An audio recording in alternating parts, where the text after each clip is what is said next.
Bismillah, Assalamualaikum warahmatullahi wabarakatuh. Perkenalkan, nama saya Ferry Zakri Ramadan dari Prodi Teknik Elektro. Di sini saya akan menjelaskan secara singkat isi makalah yang saya buat dengan judul Gerakan 30 September Partai Komunis Indonesia dalam konteks kekinian.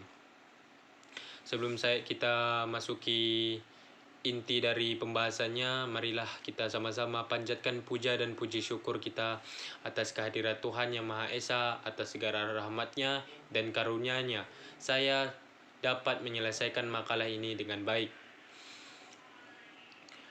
Makalah ini bertujuan untuk menggali lebih dalam tentang latar belakang, penyebab, perkembangan, dan dampak 30 SPKI terhadap Indonesia.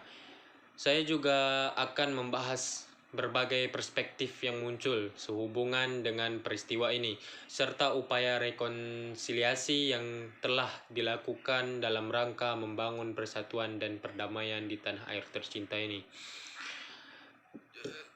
Semoga makalah ini dapat memberikan pemahaman yang lebih baik tentang peristiwa G30 SPKI serta memotivasi kita semua untuk selalu menjaga persatuan, kebenekaan, dan kedamaian Indonesia.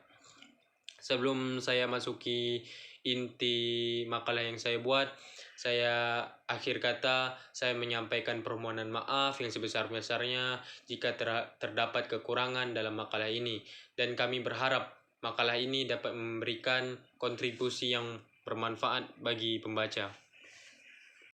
Baiklah, langsung aja kita masuki di bab pertama. Ada pendahuluan A, latar belakang. Latar belakang gerakan 30 PKI adalah peristiwa sejarah yang terjadi di Indonesia pada tahun 1965. Gerakan 30 SPKI singkatan dari Gerakan 30 September, sedangkan PKI-nya adalah Partai Komunis Indonesia. Peristiwa ini terjadi ketika sekelompok perwira militer yang tergabung dalam Gerakan 30 September mencoba melakukan kudeta terhadap Presiden Soekarno.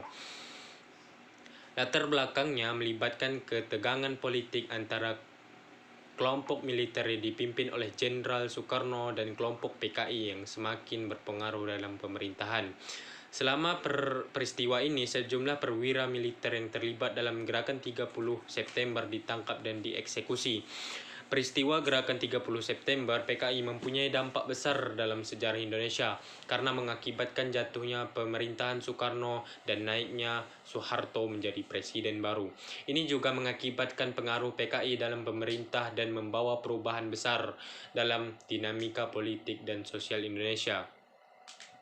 Rumusan masalahnya adalah relevansi sejarah, ada penciptaan pengaruh ideologi, keadaan nasional, ada rekonsiliasi, dan ada perspektif sosial. Tujuannya adalah kita mempelajari Gerakan 30 SPKI adalah mengenal lebih jauh tentang Gerakan 30 SPKI. Baiklah, kita akan masuk di bab kedua, yakni pembahasan mengenal Gerakan 30 September. Gerakan 30 September adalah sebuah peristiwa berlatar belakang kudeta yang terjadi selama satu malam pada tanggal 30 September hingga 1 Oktober 1965 yang mengakibatkan gugurnya 6 jenderal dan 1 perwira dalam satu malam. Tanggal 30 September 1965, pada malam itu, sekelompok perwira militer yang tergabung dalam gerakan SPKI yang diyakini memiliki kaitan dengan Partai Komunis Indonesia melakukan kudeta militer. Mereka menculik 6 jenderal tinggi militer termasuk Jenderal Ahmad Yani dan membawa mereka ke Lubang Buaya, sebuah tempat di luar Jakarta. Ada pembunuhan jenderal. Para jenderal yang diculik tersebut akhirnya dibunuh di Lubang Buaya. Mereka ditembak dan mayat mereka dimutilasi. Tindakan ini dapat kontroversial dan menyebabkan kegemparan di seluruh rakyat Indonesia. Proklamasi pemerintahan sementara. Pasca kudeta, kelompok yang terkait dalam G30 SPKI mengumumkan pembentukan Pemerintahan Sementara Revolusioner Republik Indonesia yang dipimpin oleh Letnan Kolonel Untung Syamsuri. Namun pemerintahan pusat menolak mengakui otoritas mereka. Reaksi anti-PKI. Kudeta ini memicu reaksi keras dari pemerintah dan masyarakat Indonesia. Munculnya gerakan anti-PKI yang disebut dengan Gerakan Pembangun Nasional atau GPN yang dipimpin oleh tokoh-tokoh militer dan sipil. Hal ini mengakibatkan terjadinya perjanjian, penangkapan, dan pembunuhan anggota PKI dan simpatisannya. Pergolakan politik. Pasca 30 SPKI, Indonesia mengalami pergolakan politik yang signifikan. Jenderal Soeharto akhirnya mengambil alih keuntungan dan memimpin Orde Baru. Kontroversial dan interpretasi. Peristiwa G30 SPKI tetap menjadi topik kontroversial dalam sejarah Indonesia. Banyak versi dan interpretasi berbeda tentang apa yang sebenarnya terjadi selama peristiwa tersebut, serta siapa yang bertanggung jawab dan apa motif dibaliknya. Dan B, ada dampak terjadinya G30 SPKI, yakni ada perubahan politik, pembersihan dan pembunuhan massal, konsolidasi kekuatan militer, kampanye anti-PKI, pengaruh politik dan sosial, perekonomian, dampak psikologis, dan hubungan luar negeri. Dan kita masuki yang C, tragedi G30 PKI dalam konteks kekinian. Dalam konteks kekinian, yakni ada Perang Sudan. Perang Sudan adalah konflik berkepanjangan yang terjadi di Sudan selama beberapa dekade. Konflik ini memiliki berbagai akar masalah, termasuk kelainan suku, agama, dan sumber daya. Selain salah satu konflik terbesar dalam sejarah Sudan adalah Perang Saudara Sudan kedua yang berlangsung antara tahun 1983 hingga 2005 antara pemerintahan Sudan dan pasukan Sudan Selatan.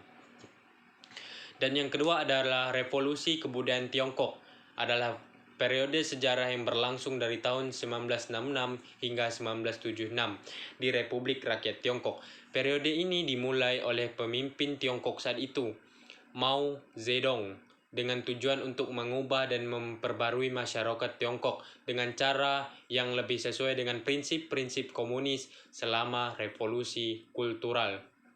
Kelompok-kelompok pemuda yang dikenal sebagai Garda Merah muncul dan mendukung gerakan ini. Revolusi kebudayaan berakhir setelah kematian Mao Zedong pada tahun 1976. Dan yang ketiga adalah genosida Rwanda yang dikenal dengan sebagai genosida Tutsi, terjadi pada tahun 1999 di Rwanda. Ini adalah kejadian tragis di mana kelompok etnis Hutu yang melakukan pembunuhan massal terhadap kelompok etnis Tutsi serta moderat Hutu yang menantang genosida tersebut. Pemerintah Rwanda saat itu terlihat dalam perencanaan dan pelaksanaan genosida ini. Genosida Rwanda menyebabkan kematian sehingga 800.000 hingga 1 juta orang dalam waktu singkat yang sangat mengerikan. Selama sekitar 100 hari, ini merupakan salah satu kejadian yang paling mengerikan dalam sejarah genosida modern. Setelah kita masuki di poin D, yakni dampak bagi generasi muda kita sekarang. Ada harapan saya setelah melihat beberapa tragedi yang memiliki kesamaan dengan tragedi G30 SPKI serta terjadi pasca tragedi 30 SPKI, generasi muda sangat diharapkan untuk membawa negara Indonesia untuk tidak lagi mengulang setiap konflik nasional, bahkan konflik Indonesia dengan negara luar yang dapat merusak citra Indonesia di hadapan dunia dan juga konflik-konflik yang menyebabkan korban jiwa di masa depan yang akan datang. Dan B, sisi lain sejarah yang harus dipelajari adalah generasi muda dapat mengambil banyak pelajaran dari tragedi-tragedi tersebut, seperti bagaimana cara generasi muda harus menyelesaikan sebuah konflik tanpa menggunakan kekerasan yang dapat mengancam nyawa banyak orang, melainkan menyelesaikannya dengan kepala dingin dengan cara-cara berkelas lainnya seperti perundingan dengan menggunakan pihak-pihak yang dirasa penyebab sebuah konflik terjadi. Dan C adalah solusi.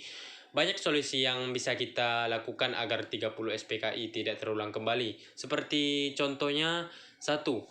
Pendidikan sejarah yang objektif. 2. Mendorong dialog dan rekonsiliasi. 3. Mengutamakan sistem hukum. 4. Promosi nilai demokrasi dan hak asasi manusia.